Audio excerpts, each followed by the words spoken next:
Thank you, everyone, for joining us for today's webinar, The Business of Scoring Films and Video Games in Tennessee, part of the Tennessee Film and Entertainment webinar series hosted by the Arts and Business Council of Greater Nashville and supported by the Tennessee Entertainment Commission. My name is Jonathan Harwell-Dye. I'm the Director of Programs for the Arts and Business Council. And a little bit about us before we get started. We are a 501c3 nonprofit organization that provides business education, resources, and opportunities to the creative community, as well as connecting the business community to the arts to foster workplace creativity and innovation. When you become a member of the Arts and Business Council, you join artists, art lovers, creative organizations, and leading Nashville area companies in cultivating our creative community. You can learn all about the benefits of an ABC membership at our website, abcnashville.org/membership. Now I'm going to show a quick video from the Tennessee Entertainment Commission about the impact of film, music, and entertainment industries in the state of Tennessee.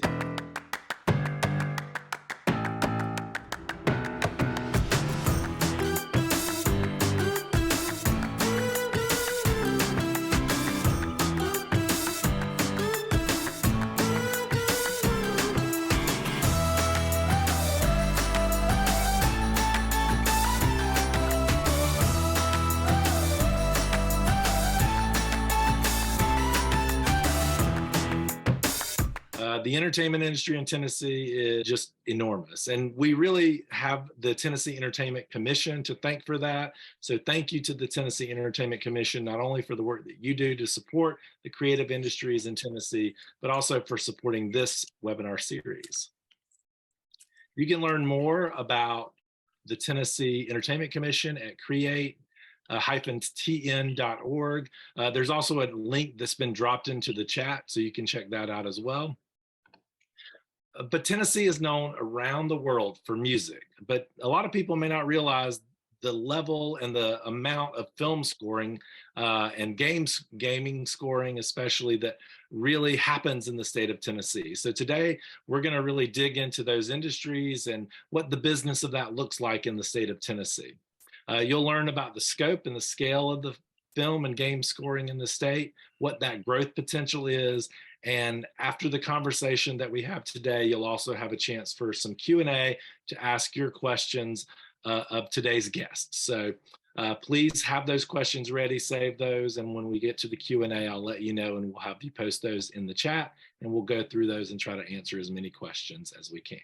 So let's jump right into it. Let me welcome to the stage, the virtual stage, Alan Umstead, who is our special guest today.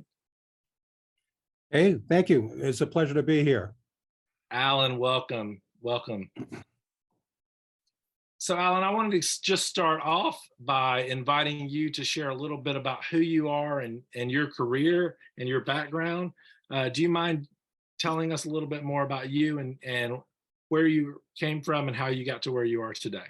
Sure, I'll try to keep it brief. I'm a classically trained violinist. I had no idea that recording was even an option when I was growing up. I just assumed that I would go off to college, perfect my craft, go audition for an orchestra, and make my life as an orchestral musician, which I still love, and I did early in my career. But like a lot of people, there were opportunities that presented themselves after a short while in the professional realm that I thought, well, maybe this is a career path I'd like to take. And so after college, I played in 2 overseas orchestras that just happened to be the major recording centers for the continent they were on, Caracas, Venezuela, and Hong Kong. And quickly got into recording there, and I thought, wow, this is something I can do and something I'm good at and something I enjoy.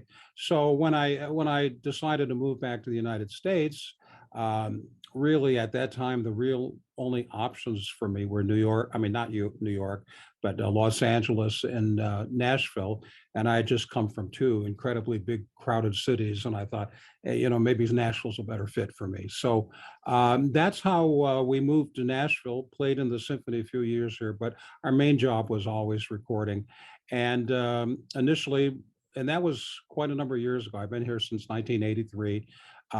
Initially, probably the first 20 years as what you would call a sideman, where I was hired by other contractors to play recording sessions. And at that time, it was almost exclusively records. There was no film work done here, no film scoring. There was no such thing as video game scores at that point in time. And but it was a good living, and it was a good livelihood. And then as things progressed here, as I got to know a lot more of the people and got opportunities to start contracting sessions myself, sort of specialized in the large orchestral kind of sessions, because that was sort of what my background was. And initially there wasn't anything like that, but then we first started out in the video game industry and got a few major clients to take a chance on us coming out here, and we're blown away. And literally for the last 10, 12 years, our just through word of mouth, our work has literally been doubling every single year. I mean, it's just exponential growth to the point now where maybe 10 years ago, 90% of our work as a string orchestral recording musician was 90% of our work was in records and 10% in miscellaneous other things. And now it's probably 90% in media. So that's film, TV, and video game scoring, and just, the few records here or there. The opportunities for orchestral musicians to record, I mean, it's cyclical, but the industry's changed a lot so that it's just not used a lot like it used to be. I used to be in the recording studios 50, 60 hours a week, recording one record after another. And the reality of it is it doesn't exist now on that kind of level. So it was a very good time to make a transition to doing more scoring work. And it's been so successful to the point now where we're probably record more film scores here than anywhere in the United States. Film and video game scores. Certainly, we dominate video game scoring because we're real strong on that area. But we do a lot of film and a lot of TV, and we're probably the predominant place now in the United States to record. So here we are. Here we are. I mean, that's incredible to think that we're the #1 place probably for video game scoring in the country, or maybe the world. I mean, that's incredible. Probably the world for video game scoring. I think London probably still does more film scores than we do, but we're inching closer to them. So, but probably in the United States, yeah, probably we do more of that work than anywhere in the United States. So, in terms of the work that you do in that division, what would you say are the approximate percentages of sort of film versus video game scoring and different projects that you do? Like, I imagine there's commercials, animation, different things like that as well.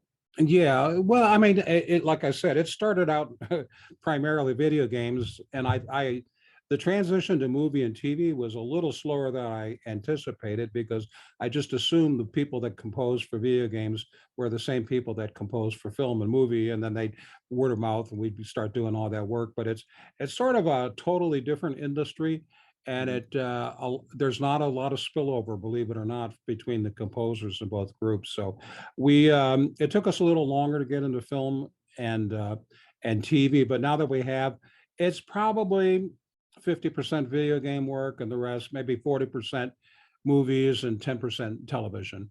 And then, of course, with one of the reasons work has exploded is in the last several years, I mean, and with Netflix leading the way, there's just a huge explosion of people needing content, because in the past, all these cable channels and all the streaming services and everybody leased their movies and their content from big companies, and they began to realize that it made a lot more sense for them to actually own and produce their own products. So, I mean, literally now there are thousands of movies being made every year. And that is not an exaggeration. I think Netflix alone probably does 500, so it's a huge industry, and it sort of fueled the growth of what we do because there's just an insatiable demand for content right now. Yeah, that's incredible. I mean, just and it is true, the proliferation of programming across all the streaming services and all these different ways that we consume content, there's more content being created now than ever before in history. Oh, by a factor of 10, probably. Wow. So yeah, so we talked a little bit about the scale, but one thing I want to step back for a second, Alan, because I know that sometimes I talk to people and they have questions like, what's the difference between scoring and and sync licensing and soundtracks for films versus scores for a film and vice versa. What is exactly like defined as film scoring or music scoring versus these other things? Like, what is that difference? What's the fundamental difference there? Yeah, I mean, it's a little bit confusing to your average person. I mean, even a lot of people in the music industry to understand the difference between scoring, what scoring is, and as opposed to regular recording. I mean, scoring just refers, in a general sense, to recording that's done for media rather than for a record or a commercial or something like that. And where literally somebody has written a score, and I mean, and we perform the score and record the score. So as the scoring is, it's a little difficult having that on our name because your average person may not even know what we do. But so what we do with Nashville music scoring is I'm what's called an orchestral contractor. So when a client from somewhere says, I got a movie to do, I need to record 60 minutes worth of music, I need a 70-piece orchestra, this many days, that sort of thing. I'm basically the local coordinator that puts that all together, hires the studio, the musicians, even the conductors and engineers. I usually hire for these things, so that the client has a one-stop, makes one phone call, and I can basically take care of everything on the ground here for the client. So that's what I do. I'm not, at all know anything about the songwriter side of things or sync licensing or something like that. My niche is working with the clients. So the clients sometimes are the composers, clients other times are the actual company, but I'm sort of the conduit for them to get all their work done here. Yeah. So you don't have music that you're selling to them.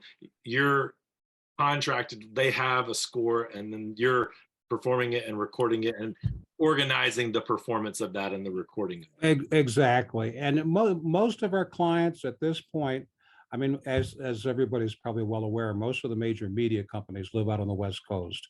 They're more and more, they're starting to move here, and we're hoping with everything Tennessee has to offer, that a lot of the peripheral businesses, the filmmaking, the mixing, the animation, the video game developers themselves, a lot of that industry is already starting to move here a little bit because we already have two or three parts of the equation for having a Nashville being a full featured place to get a whole project done. But right now, most of my clients are from the West Coast or overseas. We have a lot of Asian clients, some European clients. I mean, we're literally all over the world, from Australia. And with the advent of high-speed internet now, basically our clients don't have to actually travel here from far distances. They can do that remotely. And it's almost as good as being here. I mean, you'll get the same view as if you were sitting behind the control board watching the players. Oh, wow. That's incredible. That's incredible. So you mentioned, you moved here in 83, but there wasn't really scoring wasn't happening here at that time. So kind of thinking about sort of the history of that, like when did scoring really pick up here as an industry, and how has that sort of shifted over the last few years to where we are today? Yeah, I mean, initially, like I said, when I came here in '83, it was 99.9% record business. There was so much record work here. We were just inundated with record work.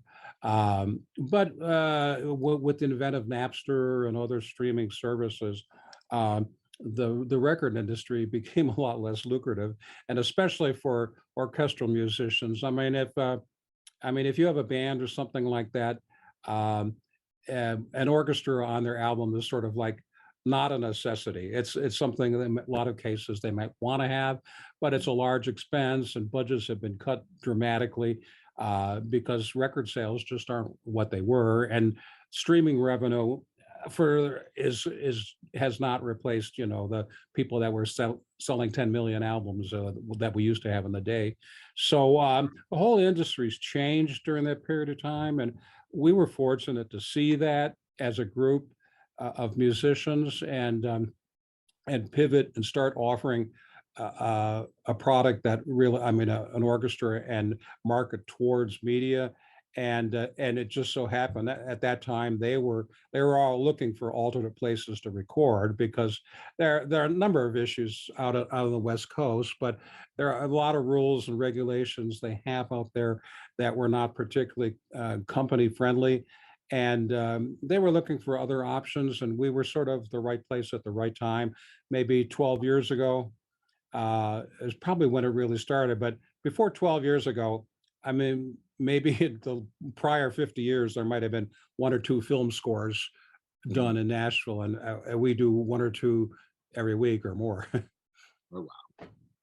So yeah, it really picked up. So what do you see in terms of the next, 5 years for growth in the industry? Is that continuing to grow? Do we see something changing in terms of, like, is it just going to continue to go up, up, and up? Well, I don't see anything changing, and quite honestly, it's pretty amazing. But the 2 main years of COVID in the past years, where 99% of musicians were totally unemployed, where there was no touring, there was really not much recording. I mean, for the average companies, because the companies didn't have any content to go out, and they didn't have the ability to do the recording. But um, we had our two best years during COVID, because we were set up to be a remote. Uh, they could remote in for sessions, and it was a lot easier for them to record. And yet, it was sort of ironic that if you think about it, who were some of the most successful companies during COVID? It was the streaming services and the video game companies, and because people were staying home and they were watching movies and playing video games, and so there was a huge need from these companies to get content, and very few places they could go to record it safely, and with Nashville being one of them. So it was a strange combination that we had clients, first of all, that were probably making money hand over fist, the best years they ever had. They had record growth in sales, and a great and a huge need for new content. So we were there for that. And streaming is coming more and more. Everybody, even some of the smaller cable channels, want their own content. The business model makes a lot more sense to own rather than to lease. So it's been going that way for few years. No reason to believe that's going to change any, and it's going to grow. Nashville, I mean, we're really only limited growth wise in the facilities that we have, because we need a very large studio to record an orchestra, obviously. And at this point, there's only really one studio, the one that you see behind me on the screen here, Ocean Way Studios in Nashville. That is our primary place that we record. So the only thing so we're almost maxed out here time wise, but we still usually can find a way to get it in. But there's talk, and hopefully there were in things in the works, that in short order we're hoping that there'll be another studio or two come online in the next couple of years that will be of a size where we could accommodate all the growth. But our only limitation on growth now, today as I speak, is just that we're just the availability of studio time. Wow. So you build another studio, you have another facility, or two other facilities, you could double or triple the work that's coming to the state? Oh, easily. I have to turn away a lot of work because I have no, if they have a time frame that I can't meet because there's nothing open during that time. And also, if somebody, hopefully what gets built will be quite a bit larger than Ocean Way, because Ocean Way was not built as a scoring stage. I mean, well, first of all, it was built as a church, but even when it was converted to a recording studio, it wasn't a lot of the things that you have in a scoring stage like they would have on the West Coast or in Abbey Road in London, places like that. Um, there's much bigger facilities. You can get larger orchestras in there. A lot of the really big projects, like, I mean, if we were to record John Williams with the next Star Wars movies, for instance, I mean, he might have 130 people in the room. Um, we could fit maybe 60 or something like that here. So a lot of projects we don't even have an opportunity to do because we don't have a facility that's large enough. So it's the work that we've missed. Plus, it's also because we didn't have time, but we're also losing some really large projects because our space isn't large enough to accommodate their needs. But Wow. hopefully something's on the horizon soon. So I think that's going to be changing soon. Well, fingers crossed. I hope that does. I mean, that's seems like a great. I mean, the opportunity there just seems endless, really. Yeah, it's a no-brainer. I mean, we could definitely fill up another studio with no problem. It's financially viable. It's not like, we're gonna be 20% leased or something like that. We could definitely fill up another studio or more. That's incredible. Well, one thing that is really good to know, and obviously this is a partnership, this webinar is a partnership with the Tennessee Entertainment Commission. And so I know that the state of Tennessee has created an incentives program to try to attract more scoring to the state. That was started, I think, around 2018. And so I'm just going to read a little bit about that to make sure that people are aware, but we're also going to share all the materials from this, and we'll share the link in the chat as well to the incentives page on their website, and you can download all the materials from there as well. But it's, in right now, there is an incentive program that if a company spends a minimum of $50,000 in a primary market or $25,000 in a secondary market in Tennessee, then they can recoup a percentage, something around 20 to 25% of a qualifying expenditures for producing original scores, film, television, animation, commercials, gaming, multimedia projects in Tennessee. So that incentive program out there exists right now. And I want to make sure that people are aware of that and that they check out their website and that they learn more about it. Everybody who registered for this webinar, though, we will send you information about the incentives program as well. So you'll be able to check out all the different paperwork on that. There's a lot of information on their website. I see the link just went into the chat. So you can check that out there. You have to, one thing about that is the $50,000 in the primary market. That's generally basically Nashville, and then $25,000 minimum to be able to qualify for the rest of the state of Tennessee. And then that's basically a grant for up to 25% of the expenditures that qualify for that. So do you end up working with any of those incentives, Alan? Is that something that you've come across before? Oh yes, I've done a number of projects where we took advantage of the incentives. In some cases it's a matter of getting the work here, or not getting it, just landing the job. In other cases, it's the clients will just sort of plow that rebate back into the product. So if they were going to go with a smaller orchestra, they go, well, hey, if I'm getting 20 or 25% back, I was budgeted this amount anyway. Let's hire a bigger orchestra. Let's do more hours. And actually, quite honestly, I think for a lot of our clients, it wasn't as much a cost savings, like they put their money in their pocket, as it was, hey, I can do a bigger production now. I can do what I wanted rather than scale it back to meet a budget. So it's actually probably boosted the budgets for a number of the projects that we've done. Oh, that's fantastic. Yeah, I'm glad that taking them to another level. That's really good. One thing, so that kind of brings up the point, though. Another thing that I wanted us to touch on today is really sort of what's that process for bringing a project to Tennessee, and what does that look like from the company side of if they wanted to bring a project to the state. Well, I mean, there are a lot of factors. I mean, we've developed a reputation here of a very high quality product. And going back a little bit, it I think some people from outside of Nashville or not in the music industry may have thought, okay, we started this business 10 years ago, or orchestral recording, and like from scratch or something. The reality is we've always done orchestral recording here. It's just never it wasn't in the media side of things. It was in the record side of things. So we had decades of experience doing this.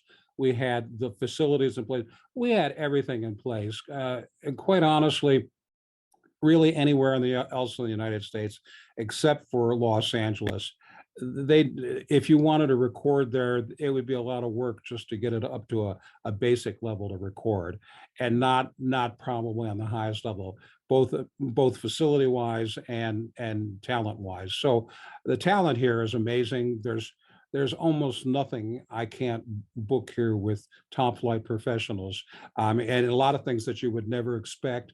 That people are shocked, you know, whether it's jazz or big band or rock or punk. You know, I mean, it's all different genres. So, and we've had a lot of experience in that area, and we at a very high level. So when people first started coming here, I said, "Hey, you know, this makes a lot of sense." And they basically we're sort of part of, I guess, considered part of the top three. I mean, basically, if you want the very best product, everybody in the world now pretty much knows you go to Nashville, London, or Los Angeles, and we compete. We're very competitive with them.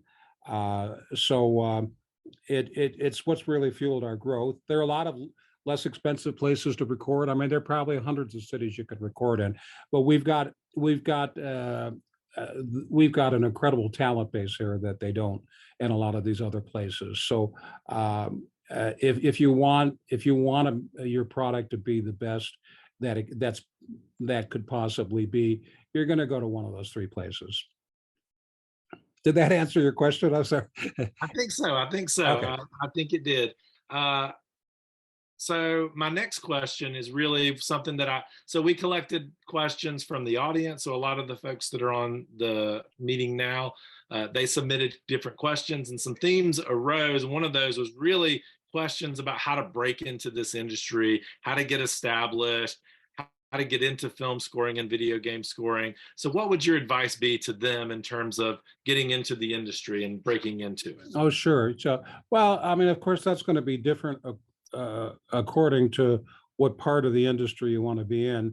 I mean, wanting to be an engineer or a composer would be a totally different process than a bit like being a musician. I mean, on a musician side, you know, I hire new people all the. I mean, people retire and people leave for various reasons, and a lot of people come in.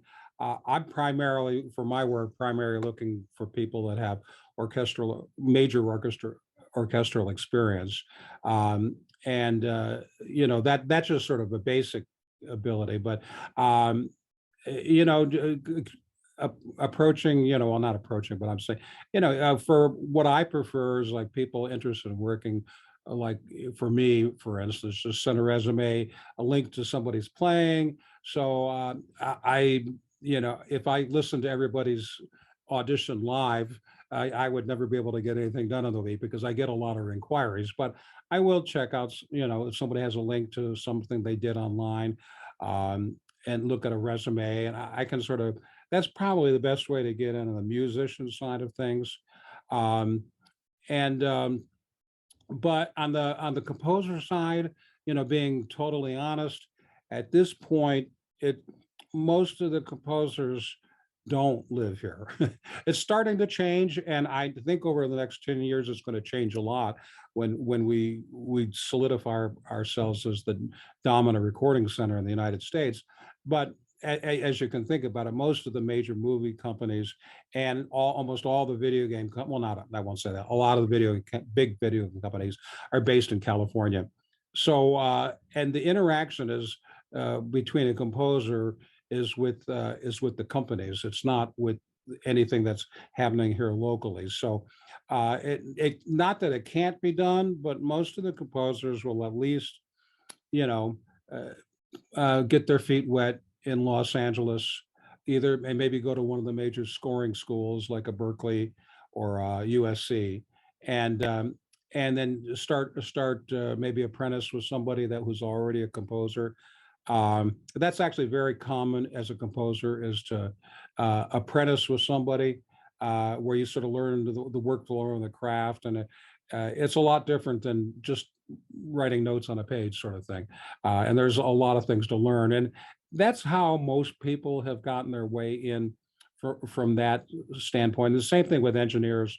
A lot of times the engineers will come in as assistant engineers in projects, and then work their way in up to until they're comfortable, doing engineering a whole project. Everybody that, for instance, here in Nashville, all the all the engineers that I hire have all come through Belmont and all started as at the bottom rung of the ladder and worked their way up through the system. So that, but it's sort of great because we've got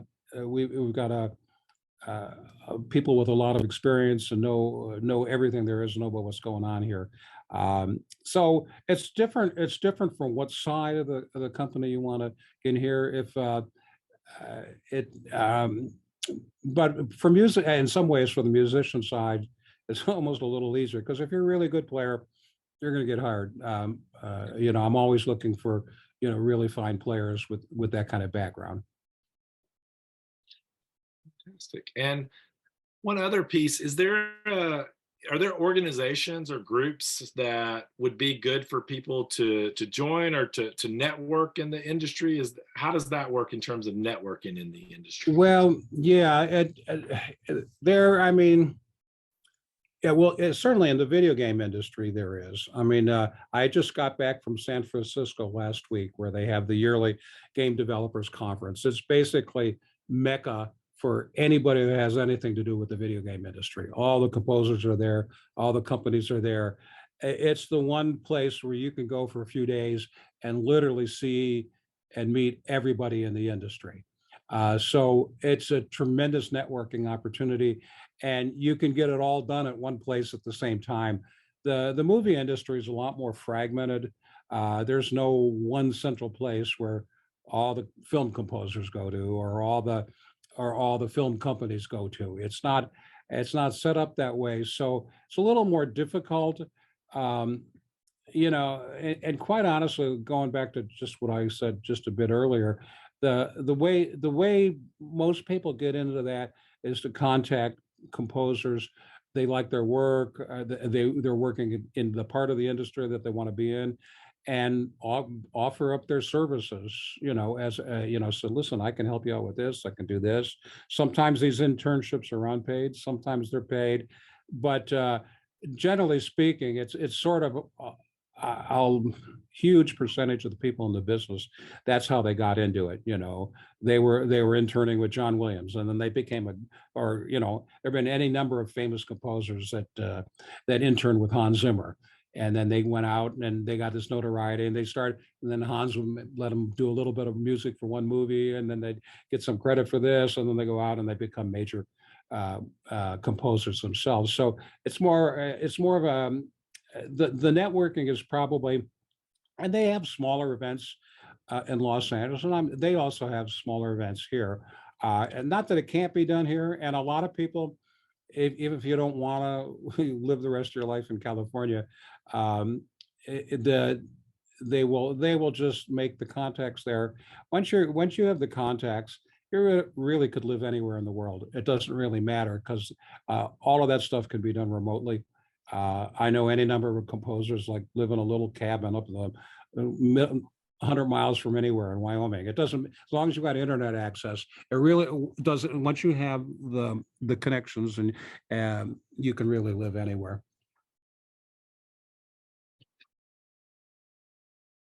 Wow. Well, thank you, Alan, for sharing all of that information. I think that I'm going to go ahead and kind of jump into the Q&A and start to, I know I see a lot of questions popping up in the chat. Looks like some of them have been answered already. Angela Green, good to see that you are here. Thank you so much for sharing that about the Film Scoring Academy of Europe has an online course, and the scoring training videos at the Auteur Club. And you can go to onlocationmemphis.leg/auteur. And that's in the chat as well. So I just want to call that out. Thank you, Angela, for sharing that. Alan, I'm going to run just through some of these questions and we kind of go through them one at a time. Okay, great. All right, I'm going to go back to the top because Nancy Fox asked, why do producers from here often contract orchestras in London? And I think I have an idea of the answer on that, but I want to hear you.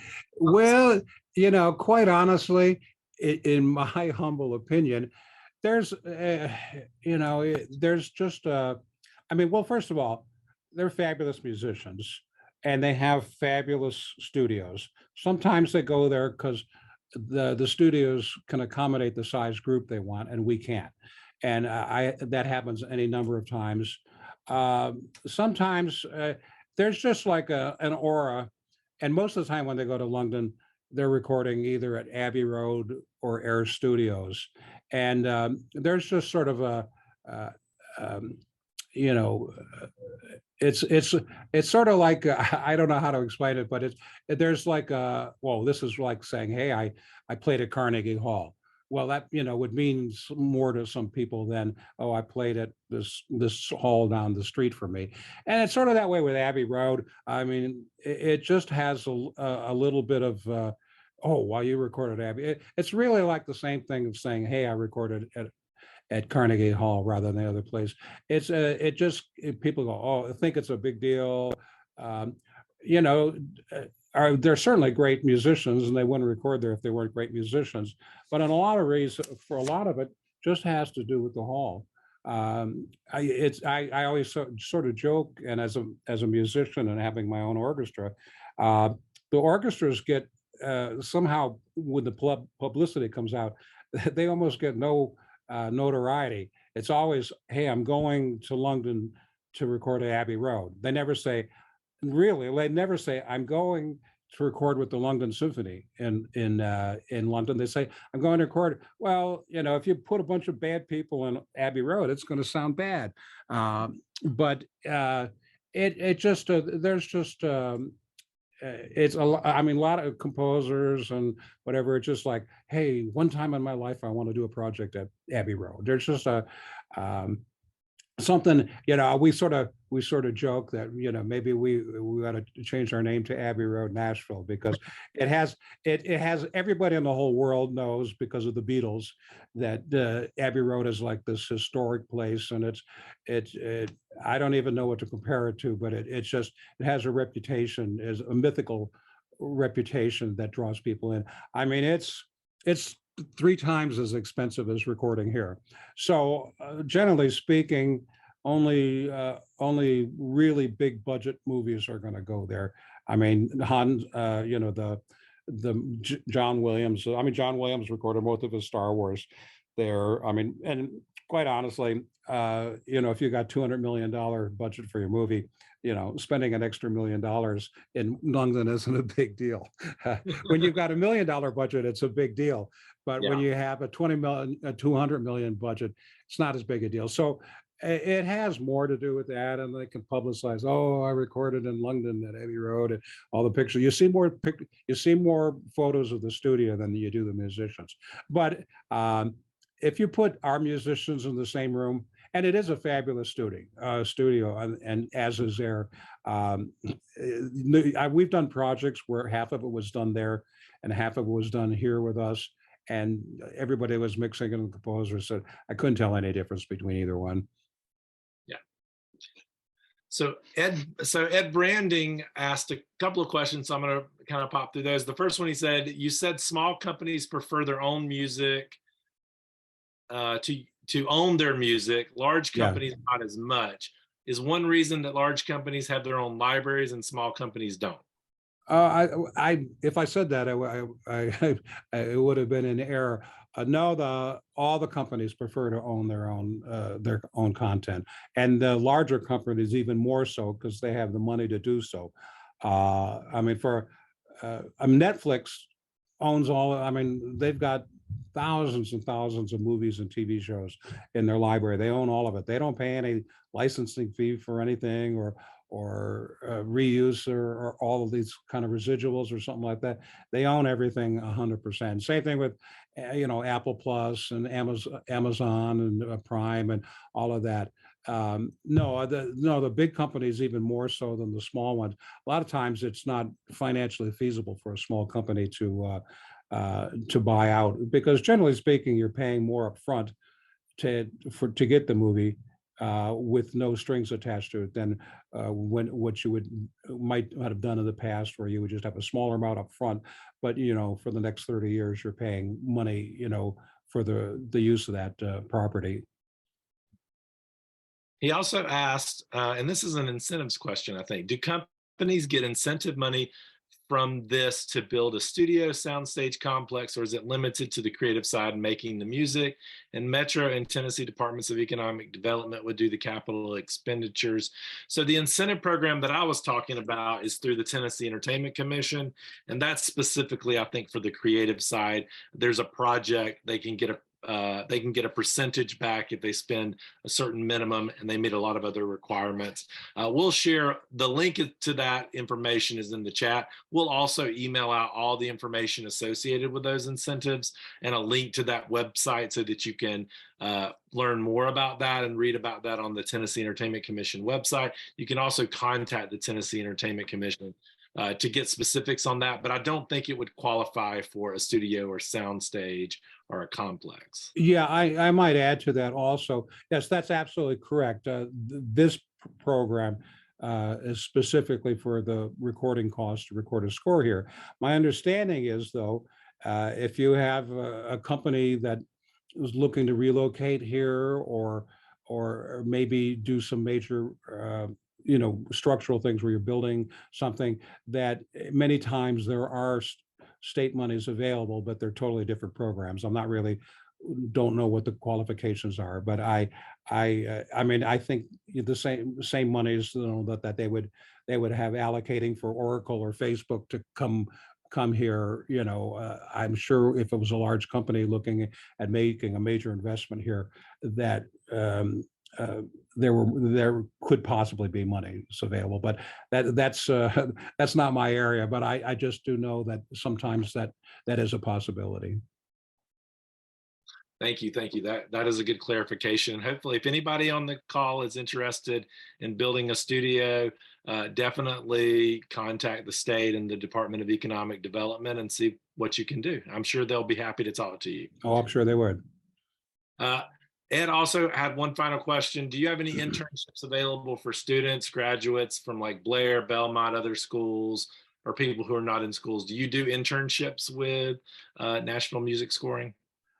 I have not up until this point. I'm not, and it's not because I'm not interested in it, but our work lives are so sporadic and spread around. It's really hard to structure anything. It's like most of the times those things are saying, well, I can come in Monday, Wednesday, and Friday from 1 to 4 or something like that. That doesn't really have a lot of value for us because we may not be working any of those days, or there might not be anything for them to do. I in some respects it would be sort of nice to do. I guess it would depend on the situation. I have not done so to this point. Although and the way most internships work, quite honestly, and the people that get internships, I mean, it's giving from both ends. I mean, the composer or the contractor or the engineer, whoever you're interning for, they're going to spend some time, teaching you. You'll be observing a lot of times, but they'll, showing you things and doing this, and it takes some time from them. But if you have the ability to take some load off of them, then it's a win-win sort of situation. So the people that, uh, especially in the recording industry, if you're like incredible, you can do incredible mock-ups of scores. Like that might be really valuable to a composer, because these days a lot of times you have to do a mock-up and send to the director before you actually even record it. If you were really good at doing that, there'd be a lot of composers that would love to have you there and would gladly sort of teach you the ropes while you help offload some workload. The people that just come in and say, "Well, I don't really have any skills, but I want to learn." Uh, there's not a lot. It's not a 50-50 partnership, and those people are less likely. But so, learn a skill, really well if you're really good at mixing or doing mock-ups or doing Finale or Sibelius printing. If you have a skill that you're really good at, it makes it a lot easier to break into that. For what I do for contracting, um, I don't know that there's a lot. I mean, somebody could be around me, but I'm not sure there's a lot that I do that would benefit anybody, quite honestly. Well, but you do hire folks. You said you had hired some engineers from Belmont, for example. Oh yeah, engineers, yeah.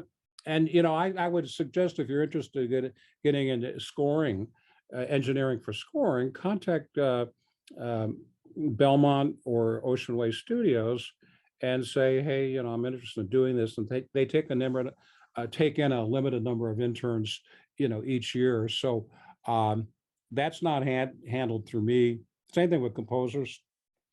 I would say, if there's a composer you want to intern with, or somebody you really like, the best way to approach them is just to contact them online and say, I'm a big fan of your music, blah blah blah. I'd love the opportunity to work with you. I can offer you this that'll help you out, in exchange for the opportunity to learn from you, kind of thing. Those are the ideal kind of situations. And those are the kind of that's sort of how people get into internships, rather than, hi, I'm a recent graduate of this university, I'd like to come be an intern and give me a call. And I get a lot of things like that. I said, well, you haven't told me anything about you, or why you would want to intern. So it depends on what you're doing.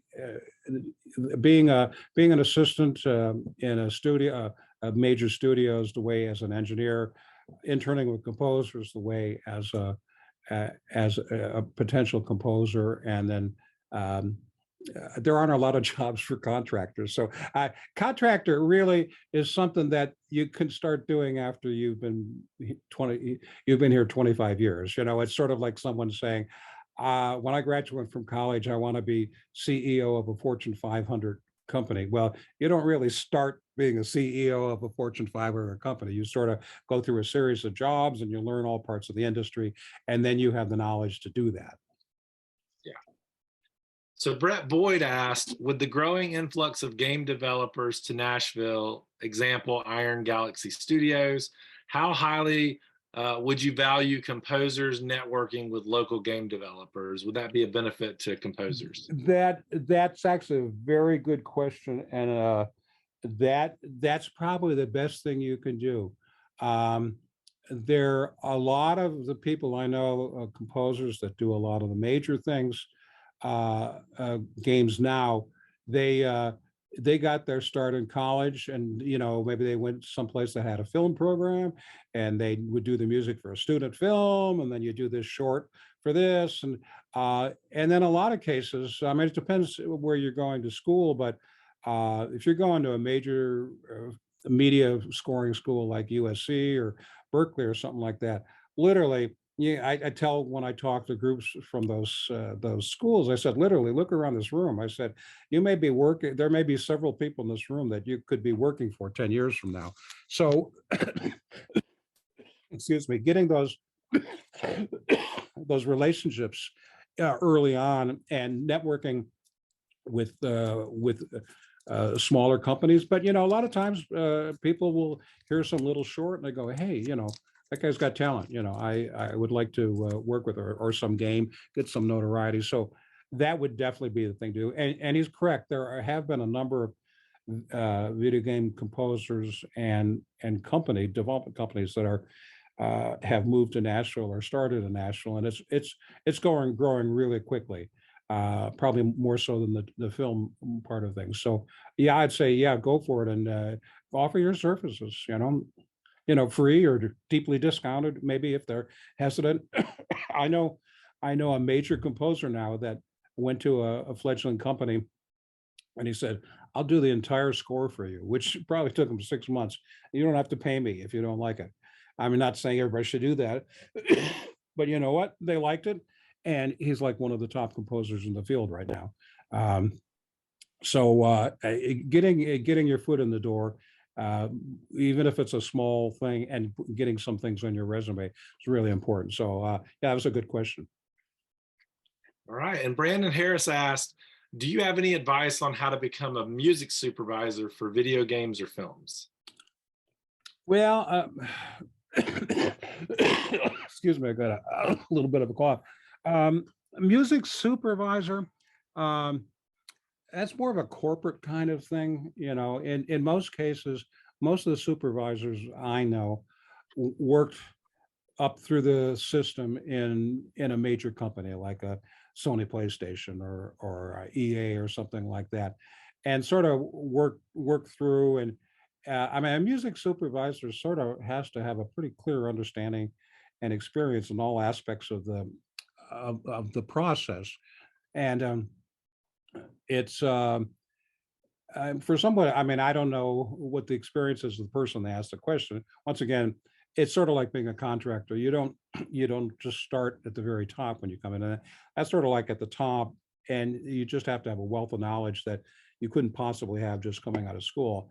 That having been said, most of the ones I know came up through the corporate world, and that's how they became music supervisors. Even if they eventually quit at a certain point, but they understand how the industry works and how and network had the connections and stuff like that.